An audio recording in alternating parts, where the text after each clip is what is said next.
परिवार को मालिक बनकर नहीं बल्कि माली बनकर संभालो, जो ध्यान तो सबका रखता हो पर अधिकार किसी पर नहीं जताता हो।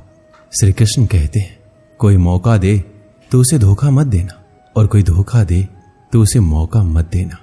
मिलावट का दौर है, हां में हां मिला लिया करो, संबंध लंबे समय तक टिकेंगे। दीपक इसलिए वंदनीय है क्योंकि वह दूसरों के लिए जलता है, दूसरों से नहीं जलता है। खुद की कमजोरी जान लेना भी जिंदगी की सबसे बड़ी ताकत है। चलने की कोशिश तो करो, दिशाएं बहुत है। रास्ते पे बिखरे कांटों से ना डरो, आपके साथ दुआएं बहुत है। जो चाहा वो मिल जाना सफलता है, जो मिला है उसको जानना प्रसन्नता है। जिंदगी का सबसे खूबसूरत पौधा विश्वास होता है, जो जमीन में नहीं दिल में उगता है।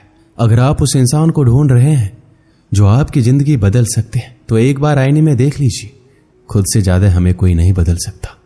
अपनी तारीफ खुद कर लिया करो, क्योंकि बुराई करने के लिए तो पूरी दुनिया मौजूद है। क्रोध एक ऐसा तेजाब है जो जिस चीज पर भी डाला जाता है उससे ज्यादा उस पात्र को नुकसान पहुंचाता है जिसमें वो रखा जाता है। बहुत मुश्किल नहीं है जिंदगी की सच्चाई समझना। जिस तराजू में दूसरों को तौलते हो, कभी उस पर खुद बैठ कर देखना। जलो वहां जहां जरूरत हो। उजालों में चिरागों के मायने नहीं होते। किसी को हरा देना बेहद आसान है, लेकिन किसी को जीतना बेहद मुश्किल। जिम्मेदारियां इंसान को वक्त से पहले बड़ा बना देती है। समय वह है जिसे हम सबसे ज्यादा चाहते हैं, पर जिसे हम सबसे गलत तरीके से उपयोग भी करते हैं। त्याग के बिना कुछ भी पाना संभव नहीं है। एक सांस लेने के लिए पहली सांस छोड़नी पड़ती है। पतझड़ में सिर्फ पत्ते गिरते हैं। नजरों से गिरने का कोई मौसम नहीं होता। जिसे खुद की गलती नजर नहीं आती, उस इंसान से दूरी बना लेना ही बेहतर होता है। जिनका दिल साफ होता है, दुनिया गलत साबित उन्हीं को करने में लग जाती है। जीवन में सबसे अच्छा सबक आप ये सीख सकते हैं कि कैसे शांत रहना है।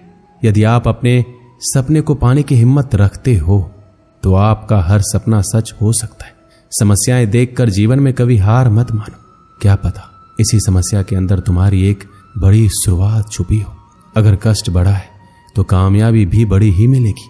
भीतर क्षमा हो, क्षमा निकलेगी। भीतर क्रोध हो, क्रोध निकलेगा। भीतर प्रार्थना हो तो प्रार्थना निकलेगी। नफरत हो तो नफरत। इसलिए जब भी कुछ बाहर निकले तो दूसरों को दोषी मत ठहराना। आशा और विश्वास कभी गलत नहीं होती। बस ये हम पर निर्भर करता है कि हमने किससे आशा और किस पर विश्वास करना है।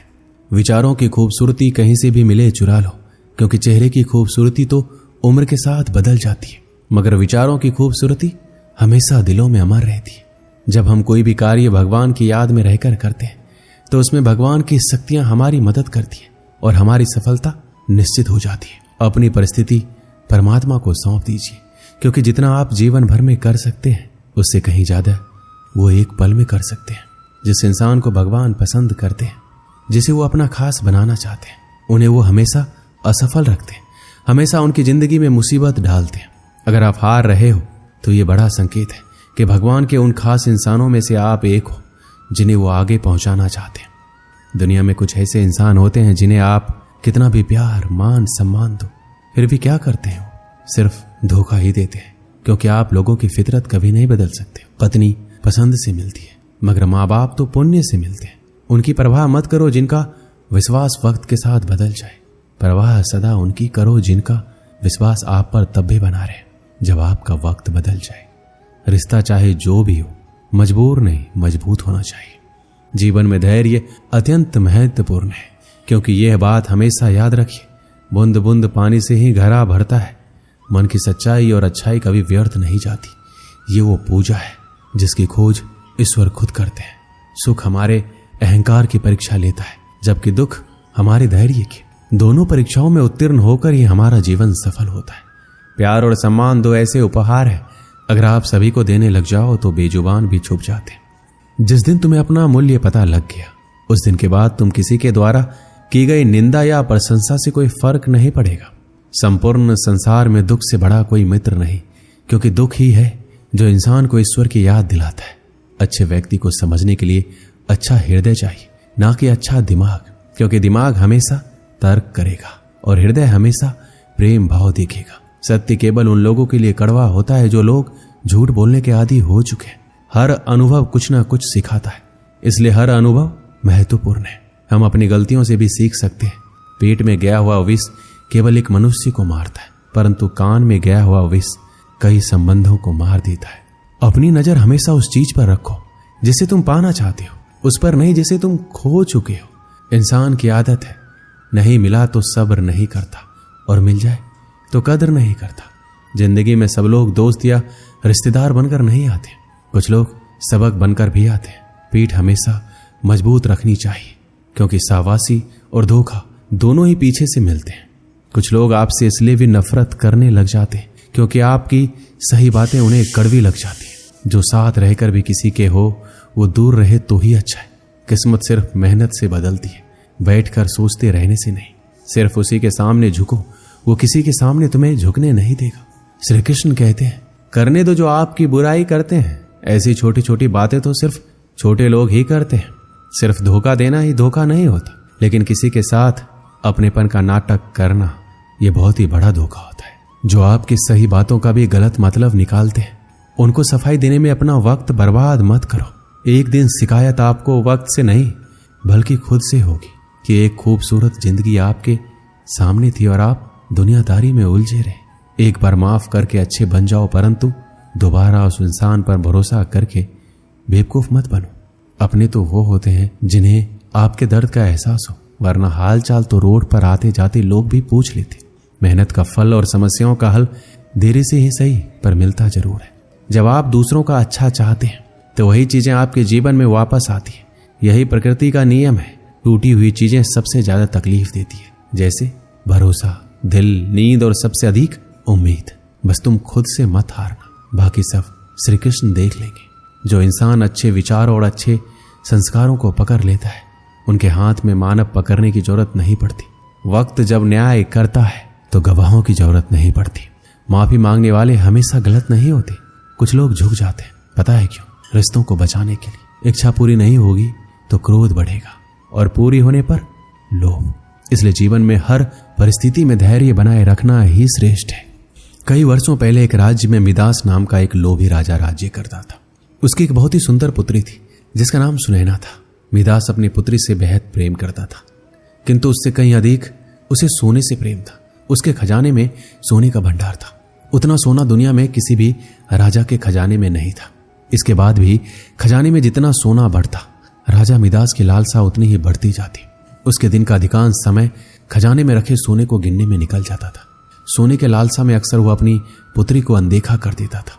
दिन पर दिन उसकी सोने की ललक बढ़ती जा रही थी, और अधिक सोना प्राप्त करने के उद्देश्य से उसने एक बार अन्न जल त्याग कर ईश्वर की कठोर उपासना की। उसकी उपासना से प्रसन्न होकर ईश्वर ने उसे दर्शन दिए और मनचाह वरदान मांगने को कहा। मिदास बोला, हे ईश्वर, मुझे वरदान दीजिए कि मैं जिस भी वस्तु को छूं वो सोना ही बन जाए।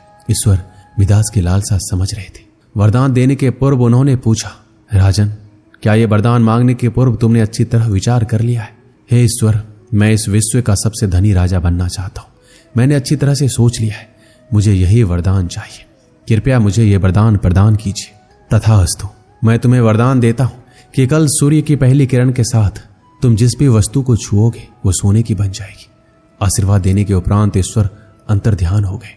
राजा मिदास ये वरदान पाकर खुशी से फूला नहीं समाया। दूसरे दिन सोकर उठने के उपरांत अपनी शक्ति परखने के लिए उसने अपने पलंग को छूकर देखा।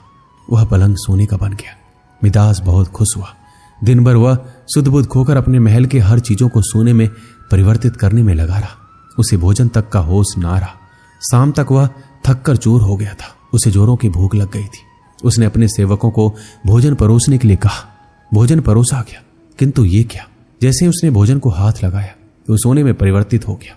अब सोने को तो खाया नहीं जा सकता था। भूख से बेहाल राजा मिदास ने फल खाकर भूख मिटानी चाहिए, किंतु उसके छूते ही वो भी सोने में परिवर्तित हो गया। वह गुस्से से तिलमिला उठा और उठकर बाहर चला गया। बाहर टहलते हुए अपने महल के उद्यान में पहुंचा। वहां उसने देखा कि उसकी नन्ही पुत्री सुनैना खेल रही है।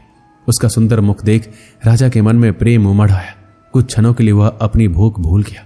जब सुनैना ने अपने पिता को देखा तो उसके पास दौड़ी चली आई और प्रेम पूर्वक उससे लिपट गई। राजा मिदास ने प्रेम जताते हुए उसके सिर पर हाथ फेरा और तुरंत ही वह सोने में परिवर्तित हो गई। अपनी नन्ही पुत्री को सोने का बना देख वह दुखी हो गया और रोने लगा। उसने पुनः ईश्वर से प्रार्थना की प्रार्थना सुनकर ईश्वर प्रकट हुए और उसने पूछा, राजन क्या हुआ, अब तुम्हें क्या वरदान चाहिए? मिदास रो रो कर कहने लगा, हे ईश्वर मुझे क्षमा करें, सोने की लालसा में मेरी बुद्धि भ्रष्ट हो गई थी। मैं ये वरदान मांग बैठा था, किंतु अपनी पुत्री को खोने के बाद अब मेरी आंखें खुल गई है। मुझे समझ आ गया है कि हर वस्तु अमूल्य है और उन सब में सबसे अमूल्य है मेरी पुत्री। भगवान कृपया ये वरदान वापस ले लीजिए, मेरी पुत्री मुझे लौटा दीजिए। मैं सोने की लालसा त्याग दूंगा और अपना कोषागार निर्धनों और जरूरतमंदों के लिए खोल दूंगा। ईश्वर ने जब उसके पछतावे के आंसू देखे तो अपना वरदान वापस ले लिया। दूसरे दिन सूर्य की पहली किरण के साथ सारी वस्तुएं अपने वास्तविक रूप में आने लगी। राजा मिदास की पुत्री भी अपने वास्तविक रूप में आ गई। उसने अपने वचन के अनुसार अपना कोषागार निर्धनों और जरूरतमंदों के लिए खोल दिया। उसका लोभ खत्म हो चुका था। वो एक संतुष्ट जीवन व्यतीत करने लगा। इस कहानी से हमें क्या सीख मिलती है? धन महत्वपूर्ण अवश्य है, किंतु सर्वस्व नहीं। प्रेम, खुशी, संतुष्टि कभी भी धन से खरीदी नहीं जा सकती। इसलिए लोभ ना करें। लोभ का परिणाम हमेशा बुरा ही होता है। दोस्तों, इस वीडियो में बस इतना ही। मिलते हैं अगली वीडियो में। अपना ख्याल रखिएगा। जय श्री कृष्ण।